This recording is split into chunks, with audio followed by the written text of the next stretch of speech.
ગુજરાત 2024માં જે એસટીઆઈની ભરતી આવેલી છે એમાં કુલ ટોટલ વેકેન્સી 300 છે, જેમાં આ પ્રમાણે જગ્યાઓ છે, જેમાં બિન અનામતમાં 133 જગ્યા છે, જેમાં મહિલાઓ માટે 44 જગ્યા છે, ઈડબ્લ્યુએસમાં કુલ 33 જગ્યા છે, જેમાં મહિલાઓ માટે 11 જગ્યા છે, એસસીબીસીમાં કુલ 68 જગ્યા છે, જેમાં મહિલાઓ માટે 22 જગ્યા છે, એસસીમાં કુલ જગ્યા 16 છે, જેમાં મહિલાઓ માટે 6 જગ્યા છે, એસટીમાં કુલ 50 જગ્યા છે, જેમાં મહિલાઓ માટે 17 જગ્યા અનામત છે.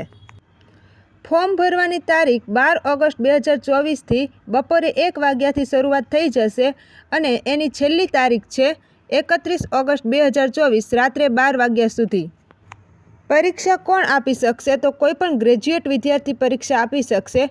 એની જે ફોર્મ ભરવાની છેલ્લી તારીખ એટલે કે 31 ઓગસ્ટ 2024 સુધીમાં 20 વર્ષ પૂર્ણ થયેલા હોવા જોઈએ એવો વિદ્યાર્થી કોઈ પણ પરીક્ષા આપી શકશે.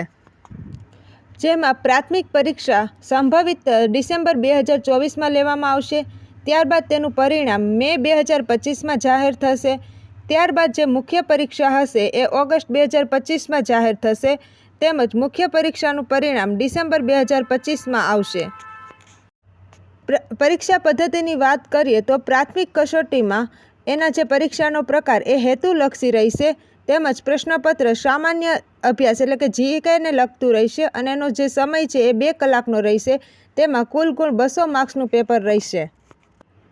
જે ઉમેદવાર પ્રાથમિક કસોટીમાં પાસ થઈ ગયેલ હશે તે ઉમેદવારની જ મુખ્ય પરીક્ષા લેવામાં આવશે, જેમાં 4 વિષય હશે અને પરીક્ષાનો પ્રકાર વર્ણનાત્મક હશે, જેમાં કુલ 4 વિષય ગુજરાતી, અંગ્રેજી, સામાન્ય જ્ઞાન 1 અને સામાન્ય જ્ઞાન 2, એમાં કુલ સમય 3 કલાકનો રહેશે, જેમાં કુલ ગુણ 100 માર્ક્સનું પેપર રહેશે. એમ કરીને 400 માર્ક્સનું પેપર હશે, જેમાં જે આખરી પસંદગી હશે એમાં આ ગુણને ધ્યાનમાં લેવામાં આવશે.